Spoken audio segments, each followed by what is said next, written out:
So as I was saying that the total body potassium is about 3,500 to 4,000 millimoles, and majority 98% is intracellular and 2% is extracellular.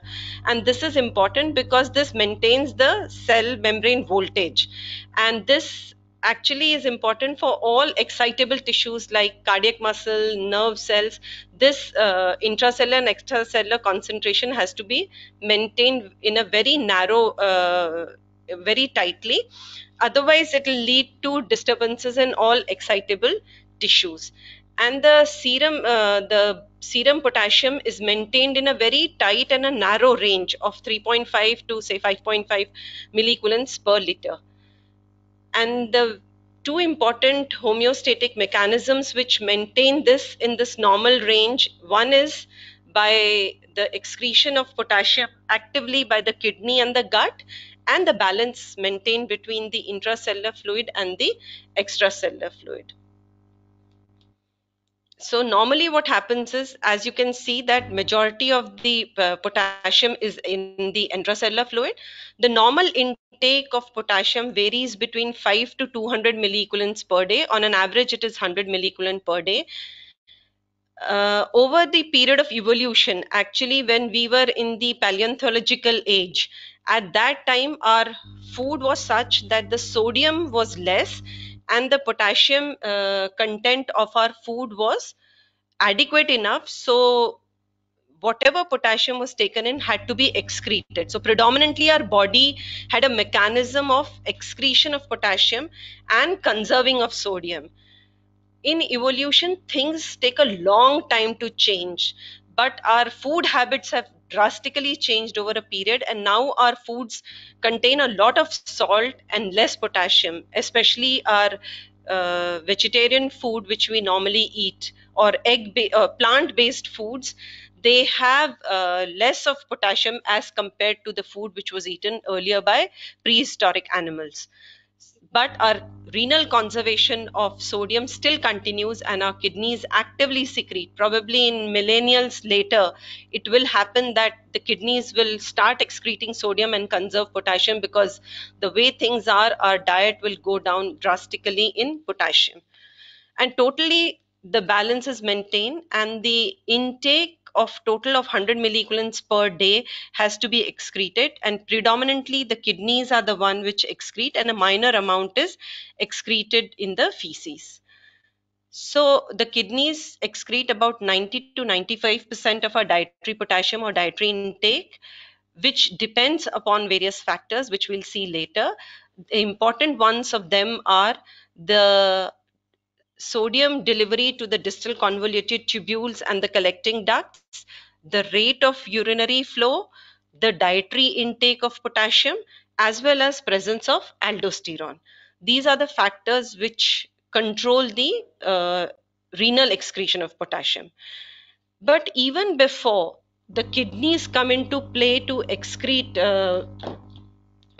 potassium, the potassium balance is already maintained by distribution of potassium in the intracellular fluid and the extracellular fluid. This predominantly depends on insulin. When we there is intake of food material, there is stimulation, or when we ingest carbohydrates along with our food, it directly stimulates insulin secretion. So even before the kidneys come into play to excrete the absorbed potassium, insulin secretion has already started, and this insulin actually leads to the transfer, or leads to the transcellular shift of potassium from the extracellular fluid into the intracellular fluid. The other factors which are important for this cellular shift are catecholamines, through acting through the beta 2 receptors. So stimulation of beta 2 receptors leads to intracellular shift, while blockade leads to decrease of the shift inside the cell. The other factor which is important for this balance between the two compartments of the fluid are plasma tonicity. If there is accumulation of osmoles which have increase the plasma osmolality, it leads to shift of fluid from the intracellular compartment to the extracellular compartment, as you just saw in the water and sodium balance. So what happens is it increases the intracellular concentration of potassium, and you have potassium channels which are active, freely permeable to potassium. So it leads to shift of potassium from inside the cell to the outside. What happens when you have change because of the acid base status? There is a minor difference when there is hyperchloremic acidosis or mineral acidosis as compared to the organic acidosis. If you have raised normal anion gap hyperchloremic acidosis, as you would see in a renal tubular acidosis patient, this increase in hydrogen ions leads to the affects the transporters of hydrogen as well as the bicarbonate transporters present in the basolateral membrane of the renal tubules. It effectively decreases the intracellular sodium, and because of this decrease in the intracellular sodium, the exchange of sodium to potassium decreases, and there is increase in the potassium in the urine and loss of potassium, leading to hypokalemia. And the degree of hypokalemia with mineral acidosis is far more than what you see in organic acidosis. This occurs in lactic acidosis or ketone body formation. Those situations, the organic acids along with this MC transporter, they actually can enter inside the cell.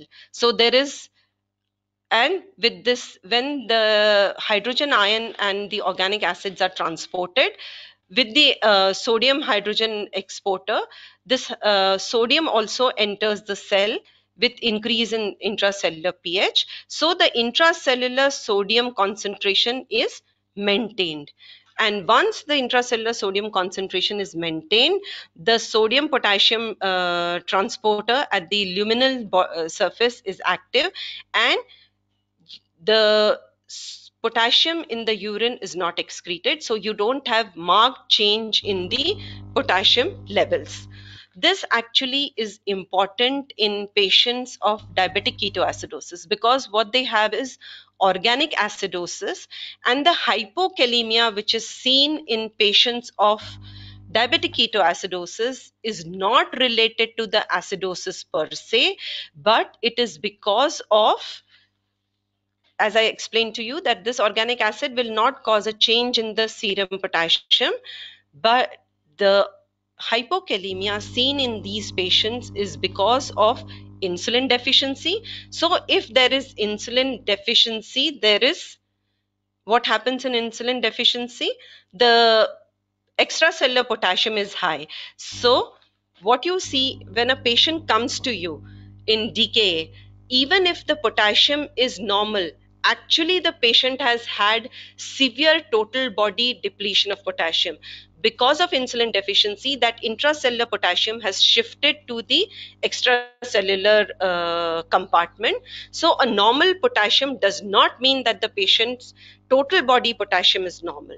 And when you try to correct or when you treat these patients, if the potassium is in the normal range or low normal and the patient has severe hyperglycemia, even in those durations, you actually don't give them insulin initially till the potassium comes in the mid normal or upper normal range. Because as soon as you give insulin, the potassium, extracellular potassium, is going to shift intracellularly and the hypokalemia will worsen.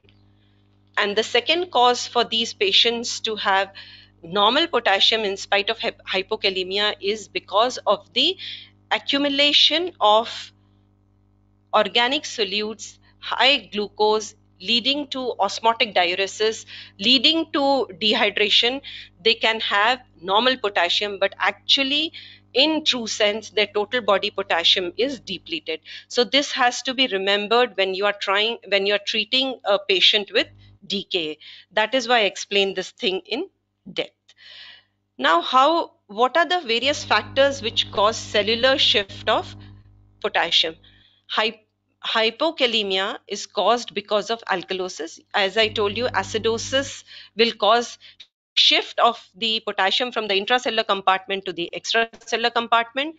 Insulin administration, as I explained, will shift the potassium intracellularly.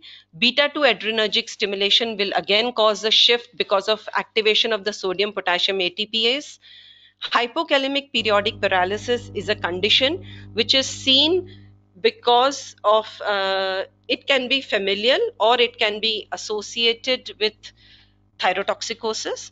The conditions which precipitate hypokalemic periodic paralysis are increased carbohydrate ingestion, or stress, or a rest after severe intensive exercise. Or the patients who have the hypokalemic periodic paralysis associated with thyrotoxicosis usually is seen in Asian men, usually in the second or third decade. But some cases you can have a defect in the potassium channels or mutations in the potassium channels, which can increase the transcellular shift leading to hypokalemic periodic paralysis, or if there is an inactive mutation which decreases the transcellular shift, can lead to a hyperkalemic periodic paralysis.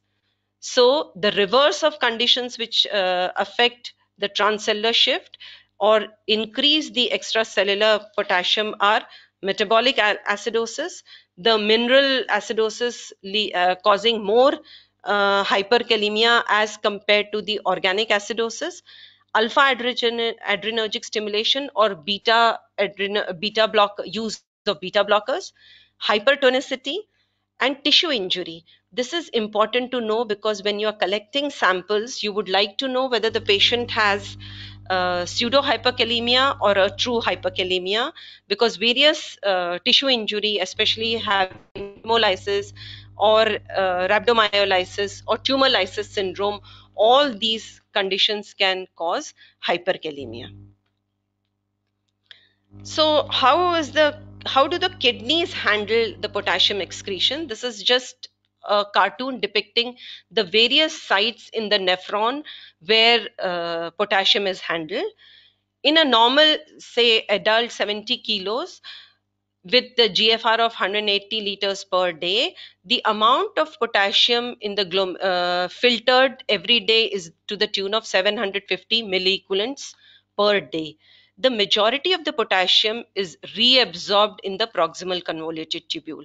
This is by the paracellular transport, which is proportional to the active absorption of sodium and water here in the proximal convoluted tubule. The second site, that means majority of the potassium has been reabsorbed in the proximal convoluted tubule as well as in the ascending limb of loop of Henle. Here, the potassium is reabsorbed by a transcellular transport via the sodium potassium chloride co-transporter. So effectively, about less than 8 to 10% of the potassium filtered reaches the distal convoluted reaches the aldosterone sensitive distal nephron, which comprise of the distal convoluted tubule, the connecting nephron, and the collecting tubule. All these segments of the nephron are sensitive to aldosterone, and this is the region where active secretion of potassium occurs, and this is what determines, and this is an important potassium homeostasis mechanism, because in cases of dietary deficiency of potassium, the secretion will decrease, so the effective excretion of potassium will markedly go down, and in conditions of hyperkalemia, the excretion or the active secretion in the distal nephron will increase and the potassium levels will be maintained. So, what are the mechanisms of potassium excretion in the various areas of the kidney tubule? This is the part of distal convoluted tubule earlier on. The aldosterone has no role to play in the control of potassium excretion and metabolism in this segment of the nephron. Here, this segment of the nephron responds to the dietary intake of potassium. And as soon as you start eating, there is a enteric, splanchnic enteric, and a renal input. So from the gut, as soon as the potassium enters, the food enters the gut, and the potassium, before it is absorbed and causes a change in the blood level of potassium, a signal is sent to the distal convoluted tubule. Here, the there is activity of this KIR depolarization occurs, and potassium comes inside the cell, leading to changes in the VNK and various enzymes which inhibit the sodium chloride channels here, which are present on the luminal surface of the cells of the tubule. And they decrease the activity of these sodium channels so that the sodium is not absorbed here. There is increased flow of sodium distally in the distal convoluted tubule. While this is happening, when this sodium increased delivery of sodium in the distal convoluted tubule, the sodium is reabsorbed by the epithelial sodium channels, and in turn potassium is excreted by the outward membrane potassium channels. So the level of potassium is maintained adequately in the serum. What happens when aldosterone is secreted because of various reasons? Or how does aldosterone act on the renal tubular cells to increase potassium? Aldosterone increases the activity of the epithelial sodium channels acting via the mineralocorticoid receptors. It increases the absorption of sodium through these channels, and in turn increases the outflow of potassium through the reverse outward membrane potassium channels, uh, causing the excretion of potassium and absorption of sodium.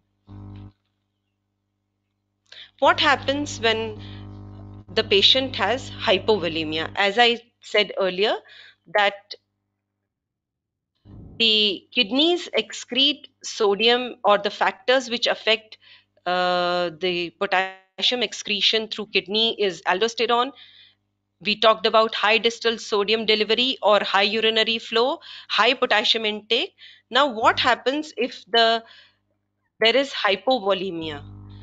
In hypovolemia, there is increased angiotensin 2, which leads to the effect of angiotensin is multifold, and in certain tubular cells it overrides the activity of aldosterone. In angiotensin 2 increases the activity of, or increases the absorption of sodium chloride transporter in the early part of the distal convoluted tubule, effectively decreasing the sodium delivery. Once the sodium is reabsorbed, along with it what is reabsorbed to maintain, to correct the hypovolemia. In the aldosterone sensitive distal nephrons, the angiotensin action overrides the effect of aldosterone on this ROMK channels. So, acting on the epithelial sodium channels, again, it increases the sodium reabsorption, but it inhibits the outward movement channels of outward movement for potassium and retains potassium as well. In the intercalated cells, alpha intercalated cells, the angiotensin dephosphorylates the mineralocorticoid receptor, effectively increasing the decreasing the activity of the sodium hydrogen transporter and increases sodium reabsorption. Here, aldosterone acting on through the mineralocorticoid receptor increases the electroneutral sodium chloride reabsorption. So, there is salt retention without increased potassium excretion in patients with hypovolemia, where angiotensin 2 and aldosterone effectively act on various parts of the renal tubule. So, what are the various medical conditions in which which can be explained by these four mechanisms which affect renal excretion of potassium? As we looked at, that aldosterone increases the sodium potassium ATPase activity in the collecting duct, increases the sodium retention, and effectively decreases the tubular sodium so that the exchange of potassium and potassium excretion increases. This is commonly seen in patients with any cause leading to hyperaldosteronism, be it primary or secondary, or diabetic nephropathy, or interstitial nephritis. And the various drugs which can cause effect through aldosterone are ACE inhibitors, ARBs, and spironolactone.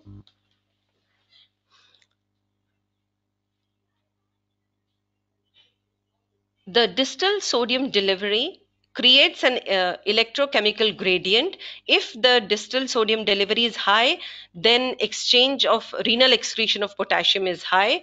This is seen in drugs which lead to a similar picture are loop diuretics and thiazide diuretics. You see that hypokalemia is a common problem seen when you use loop diuretics.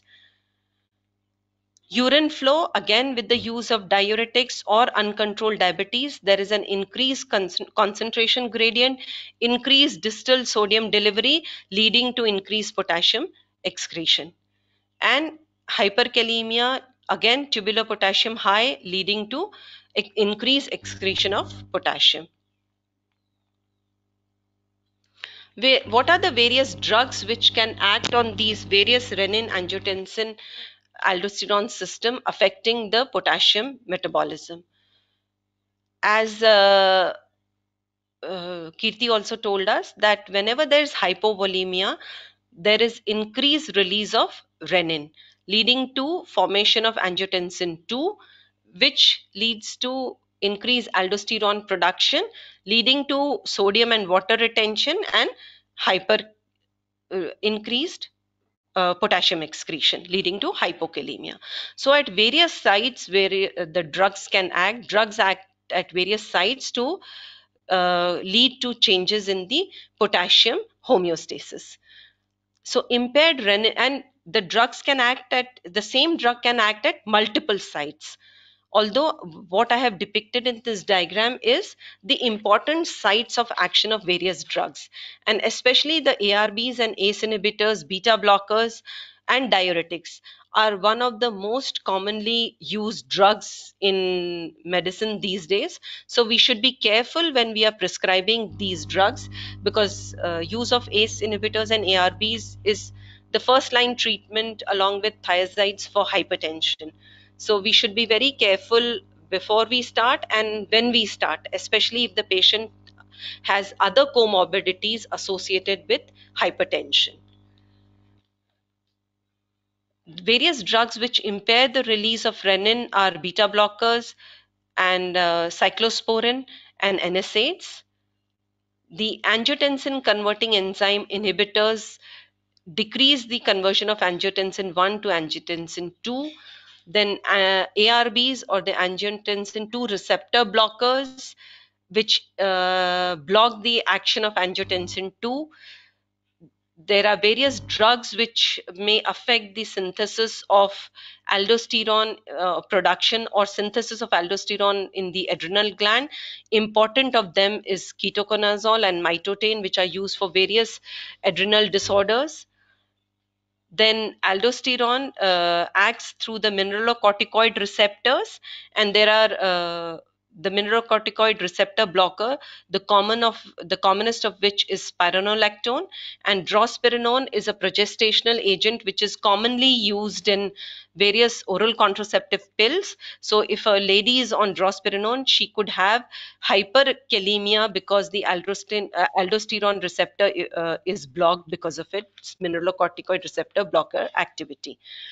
Then the drugs which specifically act on the sodium channels, on the epithelial sodium channels, and inhibit their activity, leading to decreased sodium absorption and increased potassium maintenance and hyperkalemia.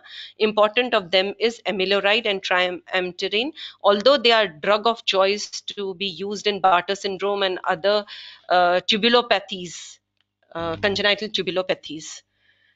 So these have to be remembered, and we'll come to later when we deal with hyperkalemia that what are the precautions we should take or how we should prescribe ARBs and ACE inhibitors in patients who are likely to have hyperkalemia. So, as I said, that potassium homeostasis is required, or is a tight balance has to be maintained, because it leads to the changes or problems with all excitable tissues, most important of which is cardiac muscles or cardiac activity, because it can actually lead to ventricular arrhythmias, asystole, both hyper and hyperkalemia, acute onset, severe hyper and hypokalemia can eventually lead to death. And they are very serious conditions which should be looked into and managed as on an emergency basis. So this is a rough guide of, although this serum potassium levels don't correlate with the various ECG changes, but a general way of showing the various ECG changes as the potassium levels go up is the initial is the high T wave, tall peak T waves, then gradually the excitability decreases and there is prolonged PR interval. Then you can have intraventricular blocks, and eventually ventricular fibrillation or asystole can occur. Similarly, in hypokalemia, the initial is a low T wave with a high U wave, and then you can have a low ST segment and a flattening. Both hypo and hyperkalemia can be detrimental to life. And the other problems which can occur with hypokalemia are paralysis, flaccid paralysis, predominantly affecting the lower limbs. The respiratory muscles are affected in very severe prolonged hypokalemia. So, how do we define hypokalemia? Serum potassium less than 3.5 milliequivalents per liter is defined as hypokalemia. And then the various causes of hypokalemia, as we discuss the homeostasis, we can easily come up with that what can lead to hypokalemia. Important is inadequate potassium intake, severe malnutrition. The important thing to remember in severe malnutrition or dietary deficiency is that hypokalemia, because of poor intake as well as because of vomiting and diarrhea, especially diarrhea, chronic diarrhea, is associated with severe hypomagnesemia. And hypomagnesemia compounds the effect of renal excretion. That means, in the presence of hypomagnesemia, potassium excretion continues to be high, and you cannot correct this hypokalemia unless you have corrected hypomagnesemia.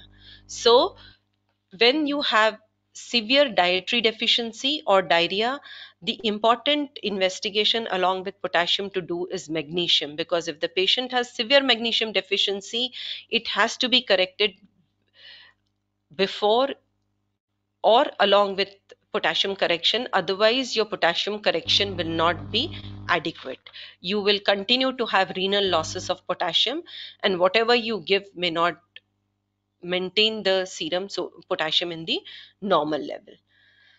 Then hypokalemia could be due to increased urinary losses because of diuretics, osmotic diuresis. Then hypokalemia because of increased potassium loss can be because of the effect of high aldosterone on the distal aldosterone sensitive distal nephrons. This hyperaldosteronism could be primary, or it could be because of a renin secreting tumor or a renovascular hypertension, or it could be apparent mineralocorticoid excess where the effect of mineralocorticoids is augmented, especially if you have uh, Normally what happens is that the mineralocorticoid receptors are on the renal tubules.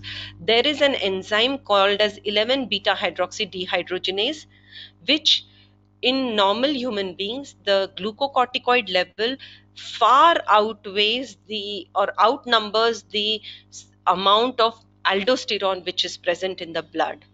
And the glucocorticoid also can act on the mineralocorticoid receptor. But how is this glucocorticoid prevented from acting on the mineralocorticoid receptor is by action of this enzyme 11 beta hydroxy dehydrogenase enzyme, which inactivates the glucocorticoid, so it is unable to act on the mineralocorticoid receptor. So if there is any problem with this 11 beta hydroxy dehydrogenase enzyme, be it genetic or drug induced, or the production of cortisol is in so much of excess, as you see in Cushing syndrome, that it overwhelms this enzyme. And in all these situations, the glucocorticoid is able to act on the mineralocorticoid, so it gives impression to the body, or the body shows signs of apparent mineralocorticoid excess, but actually the mineralocorticoid levels are low or low normal. Same happens in glucocorticoid remedial hypertension. It is a similar situation as apparent mineralocorticoid excess, because here there is glucocorticoid secretion is under the control, the sorry this aldosterone secretion is under the control of ACTH. So there's high aldosterone, and once you give glucocorticoids, the ACTH suppresses, so the aldosterone secretion also goes down. These are all conditions because of aldosterone which retains sodium, you will have hypertension. But there are some situations of hypokalemia where the blood pressure is normal. These are various types of renal tubular acidosis, Bartter syndrome, Gitelman syndrome, or conditions of hypomagnesemia, which can be because of severe malnutrition, leading to in conditions of chronic diarrhea, or use or patients who have history of alcoholism or chronic alcohol intake and diuretics. Hypokalemia due to potassium shifts we know can be because of insulin administration, catecholamine excess in conditions of acute stress, thyrotoxic hypokalemic paralysis, or familial periodic hypokalemic paralysis. Both have a defect in the potassium channels on the cell membrane, leading to increased intravascular shift of potassium. So how do we come to the etiology of what is the cause of hypokalemia? Important things to do is, first we need to find out whether the potassium loss is in the kidneys or it is a extrarenal potassium loss. If there is an extrarenal potassium loss, the kidneys will try to conserve as much of potassium as possible, which can be actually seen by doing a 24-hour urinary potassium, the normal range being 25 to 30 milliequivalents per day, or doing a spot potassium, which is usually 15 milliequivalents per liter, or doing a potassium creatinine ratio less than normal 13 milliequivalent of potassium per gram of creatinine is appropriate for an extrarenal loss. If these values are abnormal, it tells us that it is the kidney which is at fault and there's a renal loss of potassium. Then whether the blood volume or the patient is hypovolumic, euvolumic, or hypervolumic, what is the acid base status, and whether the patient has hypertension, is hypertensive or not. All these when taken in together, we will be able to reach to the etiology. One important thing which I would like to mention here is that whenever in your clinical practice or your wards or your outpatients, if you see that the patient is hypokalemia, before you actually start correction of potassium, it would always be worthwhile doing a urinary spot sodium. Sometimes it is fallacious, because if the patient has hypovolemia or is dehydrated, his potassium may be normal. That means the potassium may be 10, 12 milliequivalents per liter, which you would consider that the kidney is trying to conserve. But since the patient is dehydrated, his urine volume is less. That is why the potassium concentration in that concentrated urine is okay. But then other parameters, when you take into consideration, you will be able to assess whether this urinary loss of potassium is appropriate for the potassium, the serum potassium. So please remember that once you have started the patient on replacement therapy, it becomes difficult to assess the urinary potassium and then try to reach to an etiology. It's a simple test. 24-hour stat lab always does the urinary potassium. So if it is in the emergency in non-routine hours, it you could easily send the sample to the stat lab and get a value to give you an idea about what is the etiology of hypokalemia.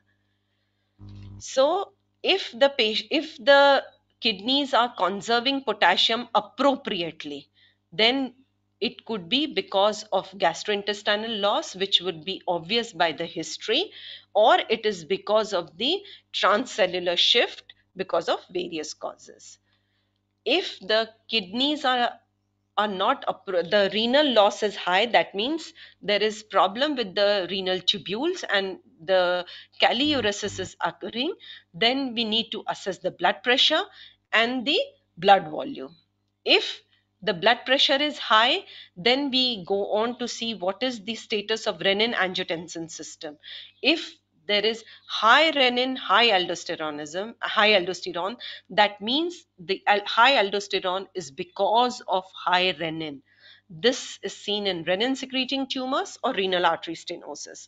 If the aldosterone is high with low renin, that means the high blood pressure, high aldosterone has appropriately suppressed the renin.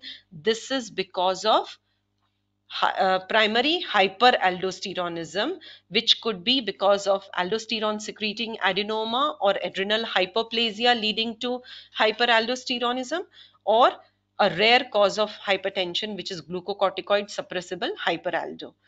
If both renin and aldo both are suppressed, that means it is the glucocorticoid which is acting on the mineralocorticoid receptor, which could be because of Cushing's disease or Cushing syndrome, high glucocorticoid, or there is some defect in the 11 beta hydroxy 11 beta dehydroxysteroid dehydrogenase enzyme, which inactivates the glucocorticoid, so they are not able to act on the mineralocorticoid receptor.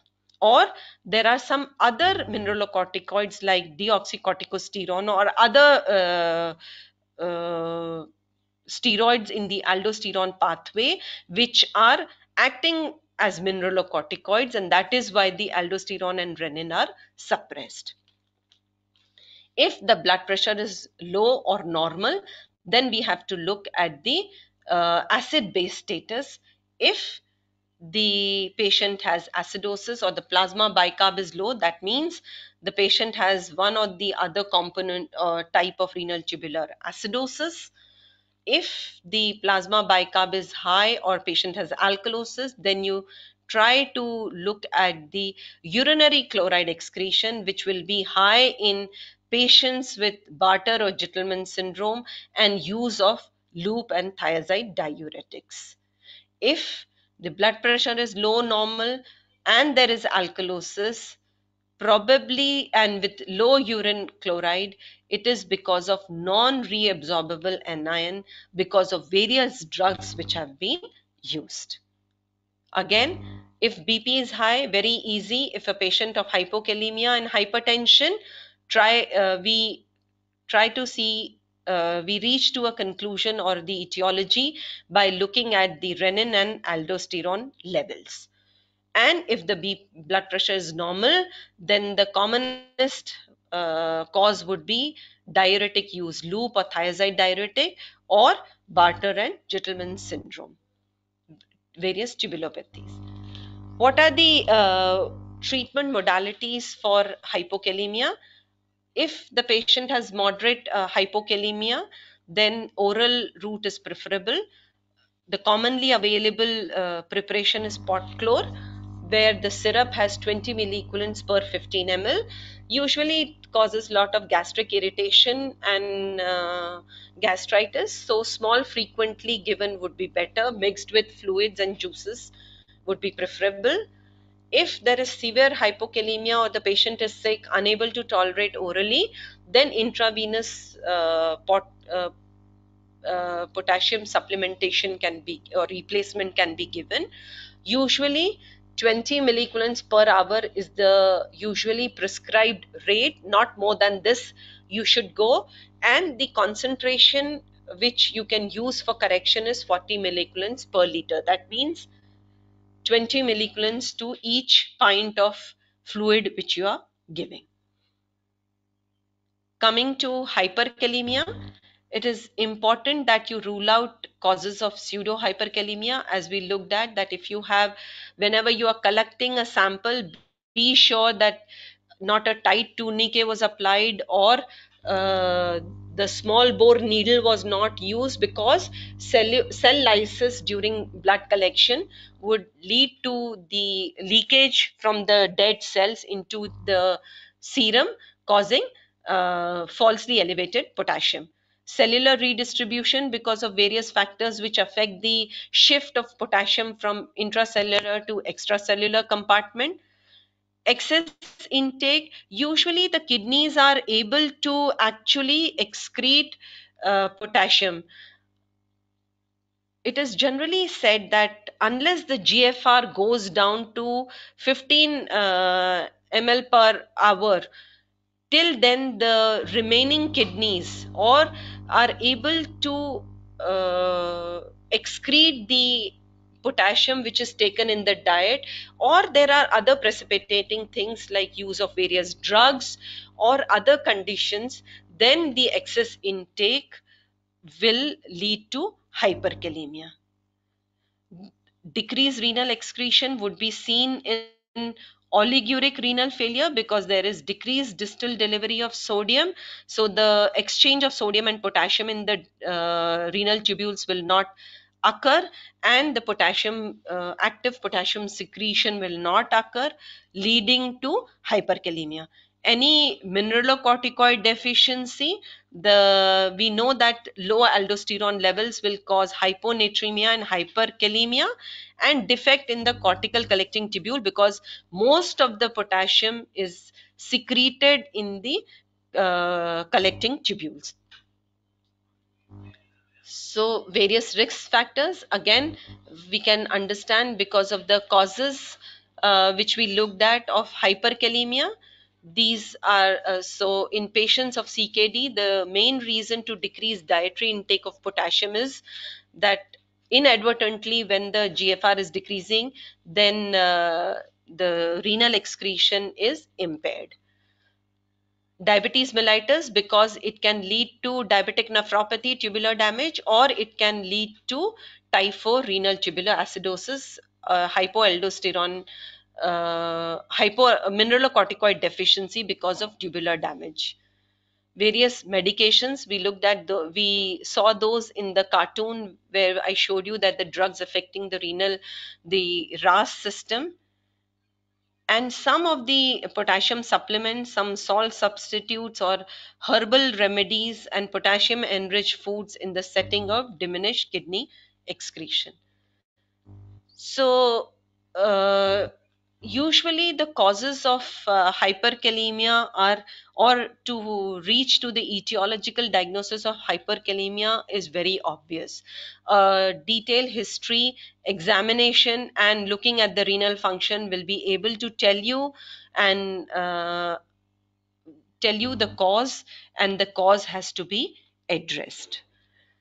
Management of hypokalemia, one is an emergent or an emergency treatment is indicated if there are changes on the electrocardiogram and there is a rapid rise in potassium, as is seen in crush injury, rhabdomyolysis, or tumor lysis syndrome, especially when you give chemotherapy to a patient, or that you have a hematological malignancy. In those situations, it's an emergency situation where the plasma potassium will rise very rapidly. As we saw that potassium rise in plasma potassium causes an effect on the myocardium cell membrane and can lead to ventricular fibrillation and death. So the first and foremost thing we need to do is stabilize the myocardium by use of calcium gluconate. Then we try to redistribute or actively shift this extracellular potassium to the intracellular compartment, which can be easily done by use of insulin dextrose drip or by use of stimulants.